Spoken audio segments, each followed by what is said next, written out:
All right, strap in, everyone.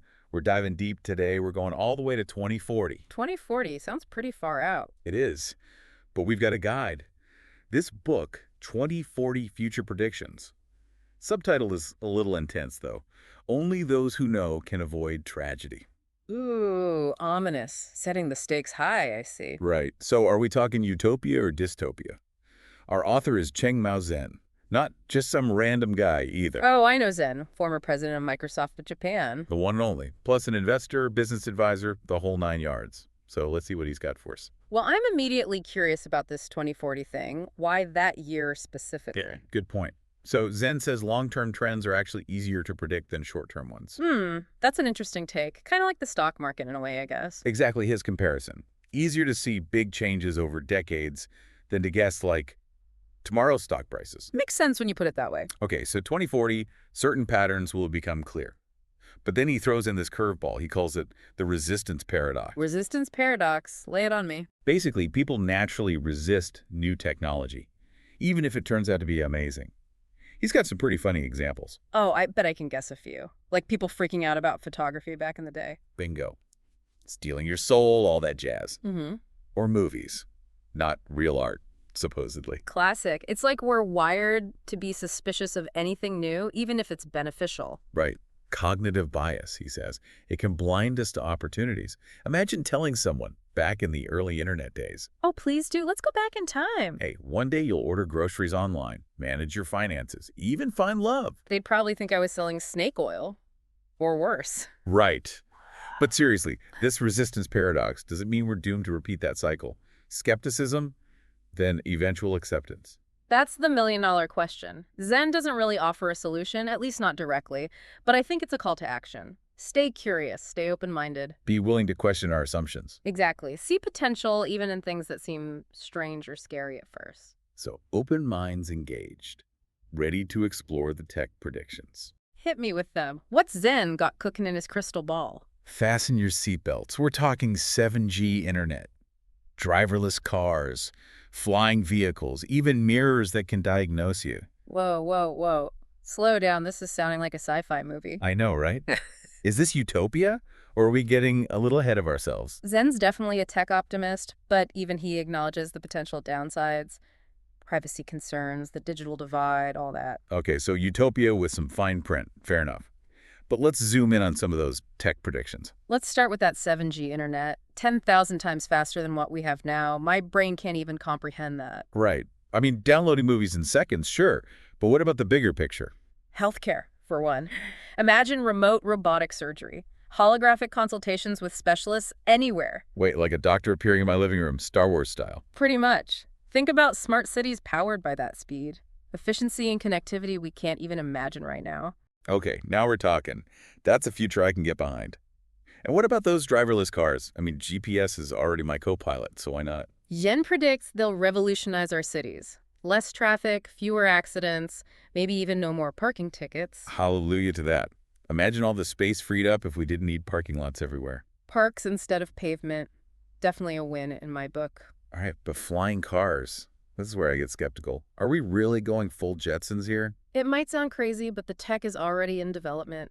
Zen envisions personal flying vehicles, even drone taxis. So instead of road rage, we'll have air rage.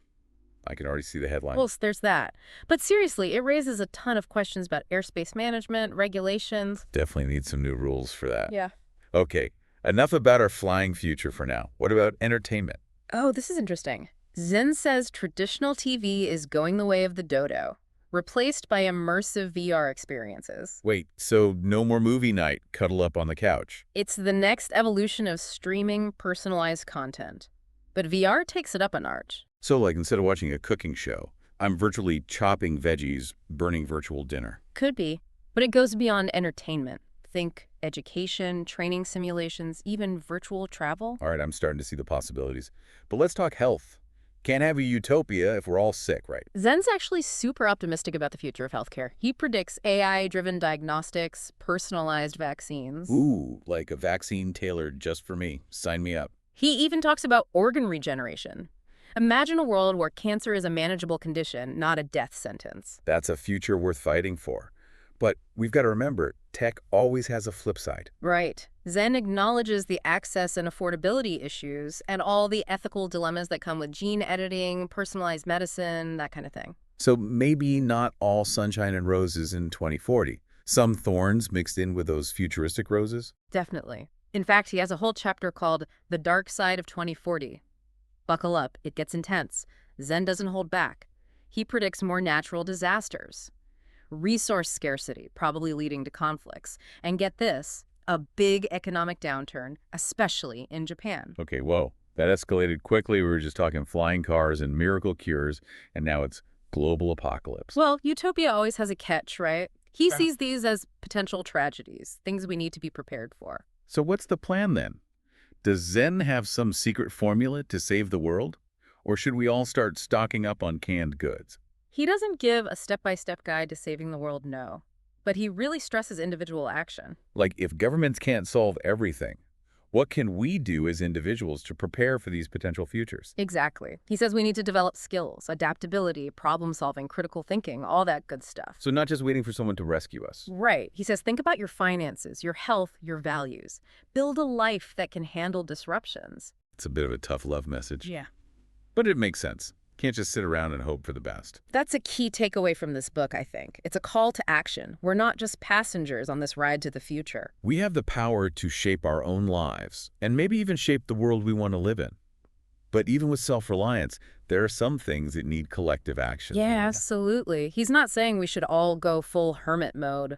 Climate change, for example. That's going to take everyone working together. Okay, so it's a balance. Yeah. Individual resilience, but also working together on the big stuff. Like a superhero team, right? Yeah. Everyone using their powers for good. Exactly. Though Zen's predictions for Japan are a bit grim. Yeah. He really goes all in on the economic challenges facing his own country. No sugarcoating there. He basically says Japan is facing a demographic and economic crisis. Yeah. And it's going to get worse. Declining birth rates, aging population, lack of innovation. He paints a bleak picture.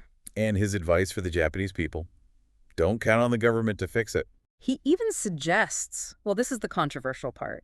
He suggests people consider leaving Japan or investing their money in other faster-growing economies. Wow. Talk about a tough love approach. Yeah.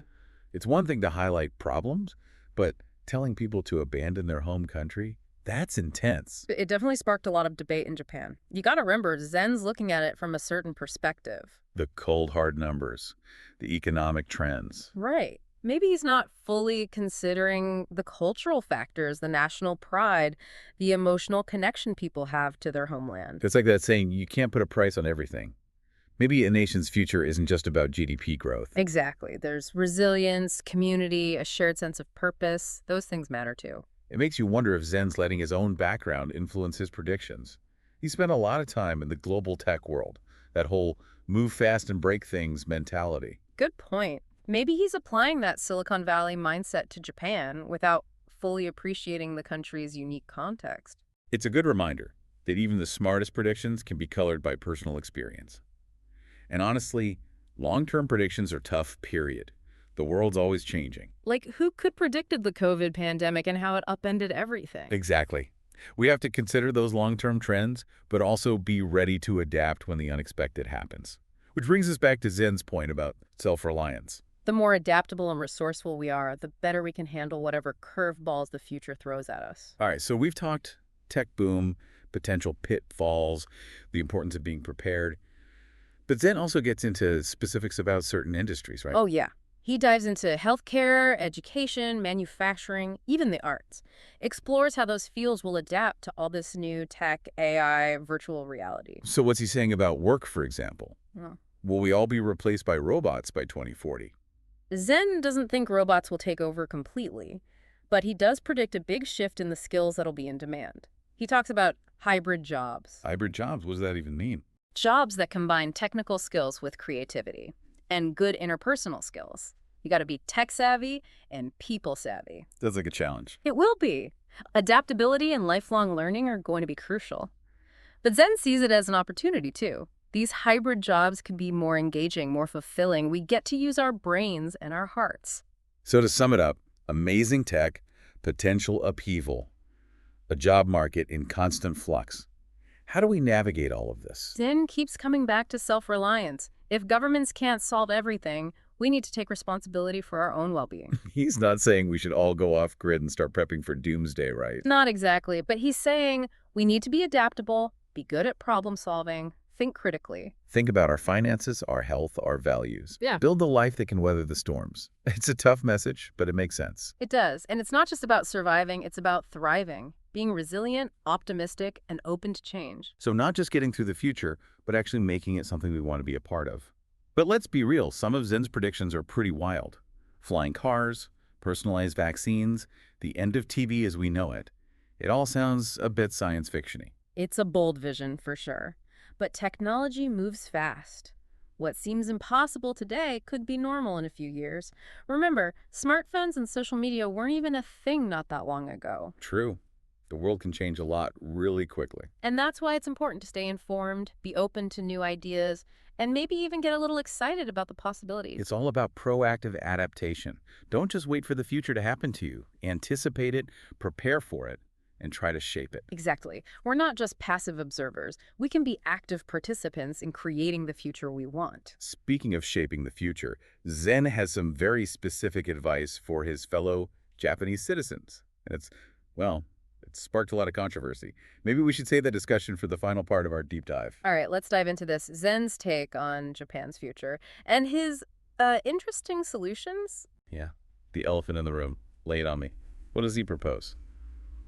Robot butlers for everyone. He goes even further than that. He basically says Japan, as a nation, is on a downward trajectory. Shrinking population, aging workforce, low birth rate, the whole shebang. But then he says these trends, they're irreversible. No hope for a turnaround? Nope. According to Zen, the ship's already sailing, and he tells the Japanese people straight up, stop counting on the government to fix it. That's bold. He doesn't stop there. He suggests, and I'm not kidding, that people should consider leaving Japan, emigrating, or at least investing their money in other countries with faster growing economies. Wow, telling people to pack their bags and leave their home, that's harsh. It is, and it caused a huge uproar. But remember, Zen's coming from a very specific viewpoint. Purely economic, those long-term trends. Right. He's looking at the numbers, the data, maybe not factoring in the cultural stuff, the national pride, the emotional ties people have to Japan. It's about more than just money, right? Their people's lives, their hopes, their dreams, all wrapped up in a nation's future. Exactly. You can't put a price tag on everything. Maybe a nation's success isn't just about economic growth. What about resilience, community, a sense of shared purpose? Those have to count for something, right? Absolutely. Those are the things Zen's missing in his analysis. He's so focused on the numbers, the data points, he forgets about the human element. It's a good reminder that even the smartest predictions need context. We have to think about the human impact of these trends, not just the economic bottom line. Agreed. And remember, we're not powerless. We don't have to just sit back and wait for these predictions to come true. We can challenge them, come up with our own solutions, work towards a future that's better for everyone. Well said. Zen's 2040 future predictions has given us a lot to think about. Amazing tech on the horizon, potential challenges, the power of individual action, and the importance of remembering our shared humanity. It's been quite the journey. We may not agree with everything Zen says, especially his take on Japan, but he definitely makes you think. So, listeners, what are your takeaways? Are you excited about the future? A little apprehensive? Ready to embrace the changes, or holding on tight to what you know? We want to hear from you. Head over to our website, share your thoughts, join the conversation, and let's keep exploring these big questions together. And until next time, keep learning, keep questioning, and keep shaping the future you want to see.